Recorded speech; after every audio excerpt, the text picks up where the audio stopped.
Hi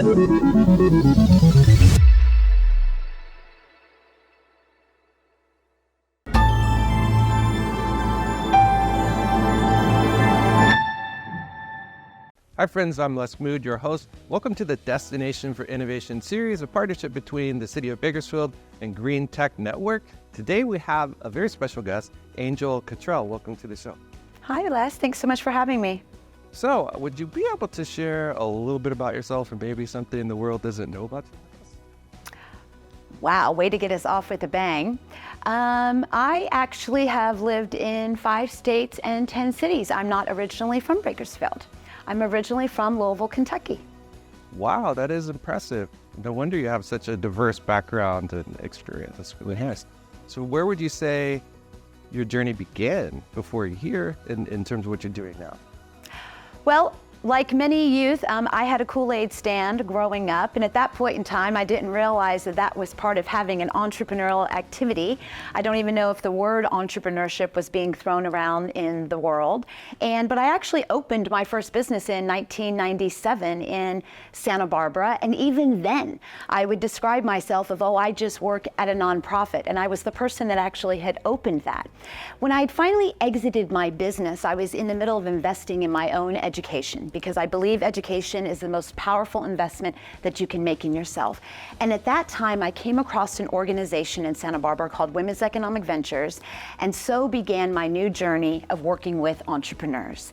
And so I was able to work as a Women Business Center director and a CDFI director. So I was able to start working with entrepreneurs and providing them with the education and consulting and access to capital that they needed to actually materialize those wonderful dreams that they had. And once I got into this part of the game, I've never looked back. Here in Bakersfield now, I am an adjunct professor at both Taft College and CSU Bakersfield. I have a consultancy and coaching firm, Apollo Consultancy Group. But I think what most folks are familiar with me doing is the Entrepreneurship Resource Centers here at the Kern High School District. 2 years ago, we started working with 7th to 12th graders to help them actualize, take a look at their entrepreneurial ideas. And the foundation of what we do is to connect them, and I connect everyone that I work with the entrepreneurial mindset of understanding that when you solve problems for others, you create value. And when we create value for others, we validate our value and our purpose and place in this world. And I believe that every single one of us has the same purpose: to create, experience, and be the greatest versions of your grandest vision. And how each one of us does that is the way that we contribute our unique value. Wow, I must say, the entrepreneurial spirit starting a lemonade stand is really cool. I think that's every kid's dream, and I encourage everyone to do that. And also, Santa Barbara, what a place to be serving up lemonade. So, I really enjoy that. But also what you had to say, I'm curious, on a day-to-day, what does your day look like? Well, truth is, I was selling Kool-Aid in Philadelphia. I spent 20 years in Santa Barbara, but my day-to-day looks like what we've done is through the Entrepreneurship Resource Centers is we've created a voluminous curriculum for our students that we begin with entrepreneurial mindset courses, and then they go into an intermediate course that helps our students validate business ideas, and that's by using the Lean Model Canvas. And those students over a 10-week, 12-week period of time evaluate their business idea, validate the business idea, and then pitch the business idea. And those are the students that want to continue on with us, continue on to the advanced entrepreneurial topics. And so this year, I always have to keep ahead of our kids that are in advanced. And so this year, I was able to bring in the Wharton Interactive Entrepreneurship Simulation Game. So this past spring, we had 25 of the first students in America, 7th through 12th graders, that had access to Wharton's Entrepreneurship Simulation Game. They participated in the game and they performed at or near the level of Wharton MBAs. And so Wharton actually just wrote a case study on the program and published that as part of their Global Youth program.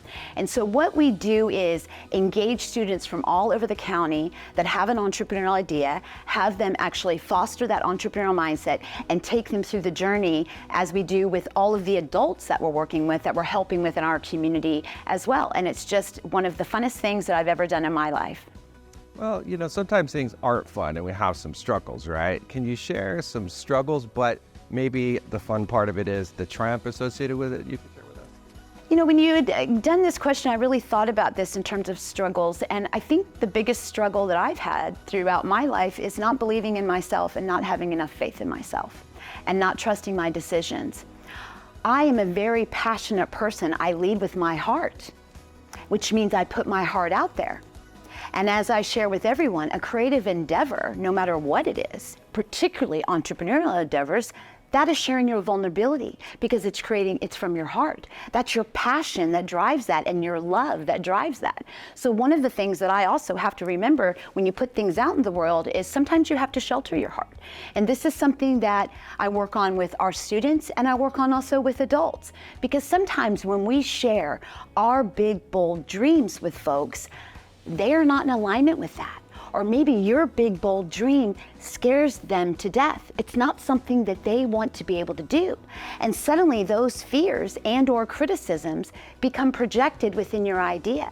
And if we don't take the time to protect our heart a little bit and to then stay rooted in the belief in ourselves and our faith in ourselves that we're able to accomplish these things, then sometimes we move away from doing our most important thing, which is to actualize our purpose and to create, experience, and be the greatest version of your grandest vision. And so what I've learned over time, and now being in my 50s, is that I have to take care of that within myself first, and then the rest of that will be taken care of. Right, you can't pour from an empty glass, and wow, a lot to absorb there. I'm curious if you have some advice that we would like to share. Let go and let God. Stop trying to perfect the outcome and perfect your process. Because when you perfect the process, the outcome's already taken care of. And sometimes you just need to hand it over. Oh, that's good advice. I appreciate that. This next part of the interview is really a thought experiment where we take away all of our doubts and the roadblocks and we think about what are the possibilities. Are you ready? Sure. Okay, so the first question is, what is some low-hanging fruit that people or society could bite into to make the world a better place? Well, funny you say that because last night I'm on the executive committee for KITE, the Kern Initiative for Talent and Entrepreneurship, and we were doing strategic planning. And one of the things that we were talking about are all of the available resources that are available to entrepreneurs, nascent entrepreneurs, people thinking of an idea. And just 3 years ago, all of these resources were not necessarily available. We have educational programs, workshops, consulting, coaching, networking, and KITE actually helps us, creates a resource hub so that people have a way to connect to that. So what I would say to folks is your low-hanging fruit is to start somewhere, to actually get involved in something, to pick up the phone and go get that free consultation that you can get from the Kern Women Business Center or from the SBDC or from the Kern Inclusive Entrepreneurship Hub. Take action and take one step each day to bring you closer to your dream. Wow, great amount of resources you just listed there. Clearly a lot of possibility for people to bite into. So on a larger scale, what are some of the bigger challenges that people shouldn't ignore that we should tackle? You know, as someone that moved here to Bakersfield from the outside, one of the things, and I have come to love Bakersfield. I love my life here. I love my friends here. I love my colleagues. I love this relationship town. I love the fact that I can be a part of making a difference in this town and I can actually see the positive effects and impacts. I don't believe that most communities our size, and literally Bakersfield and beyond, and the size of Kern County, do other places experience that to the degree that we get to experience that. And it gives me so much joy. However, our own perception of ourselves is always talking about the bad news that's shared about Bakersfield and beyond. And so what I like to say to folks is, let's show up with the good news. We make #1 lists, not always on the negative list. Let's pay attention to where we're #1 in so many ways, and let's actually take action to be there. And when we actually change our own perception about ourselves to realize how amazing we are and how unique we are, I think that would do a lot to help support the growth and the progression that we're seeing in Bakersfield. I love it, and actually your passion for Bakersfield I share as well. And on that note, or in general, could you share what you think the role of community is in advancing a better world? We have to do this together. One person is not able to get everything done. And again, as I mentioned, this idea of Bakersfield being a relationship town, I have not ever lived, and like I said, I've lived in 5 states and 10 cities. I've never lived in a community that people are willing to use their most valuable commodity, time. We give so much time to one another and invest in time in one another, and we believe in one another. And so I think the more that we're all able to continue to invest that most important commodity we have, our time, and put that energy toward it and our positivity toward it, I just feel that we won't do anything except continue to get better. I agree. And, speaking of time and all the effort that you put into what you're doing, when you're looking back on your life and you're reflecting, what would you like to see as a result of your efforts? That every single one of us on this planet knows that our divine right is to live our purpose, to create, experience, and be the greatest version of your grandest visions. And for every single one of us on this planet to acknowledge, to understand, and respect that every one of us has unique value to give, and to provide one another the opportunity to give that value and provide that value, and realize our unique contributions is what makes our world a better place. Well, speaking of everyone, I'm curious if you think that a just and equitable energy transition, I like to use the word transformation, some others call it an evolution. Is it possible? And if so, how? Well, of course it is, because it speaks to what I just said. When we recognize and we're able to actually lean into the value of something, change is hard, and people say that all the time, and evolution of change is hard. And it's difficult to move that needle forward. But what's interesting about our community is that we actually are the representative community of seeking to balance the use of different types of energy, where there's near renewable and what we have relied on since the beginning of time, the fossil fuels. And so I believe that we need to continue to lean into that. And I think that folks are becoming more and more open-minded. I think that's extremely important, but it's been hard because sometimes it's felt that when people feel that they're being pushed into change and the rate of speed of change is increasing in a way that makes them uncomfortable, we tend to get into resistance. And resistance is based in fear. And we don't want to feel left behind.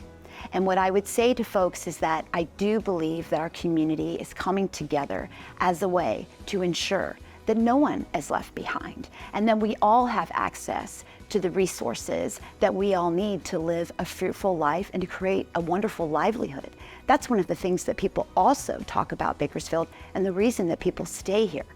And I think the more that we work together to ensure that that happens for one another, the more that we will continue to progress and move forward with one another and continue to be that leader and making those number ones. If we're going to make the news and be number one, let's do it for the good stuff. Absolutely. And you explained so many things so well, and I appreciate your view of Bakersfield, and speaking of time, taking the time to talk with us and share those pieces. Well, I was so excited when you gave me this opportunity, and thank you so very, very much. And thank you for everything that you are doing, because you're shining the good news and destination innovation and how innovative our community is. And I can't thank you enough for that. Thank you again. Appreciate it. And thank you for tuning in. Thanks to the City of Bakersfield for making this possible, where we are aiming to connect, collaborate, and create. So make sure and connect with Angel and tune in next time, and we'll see you soon.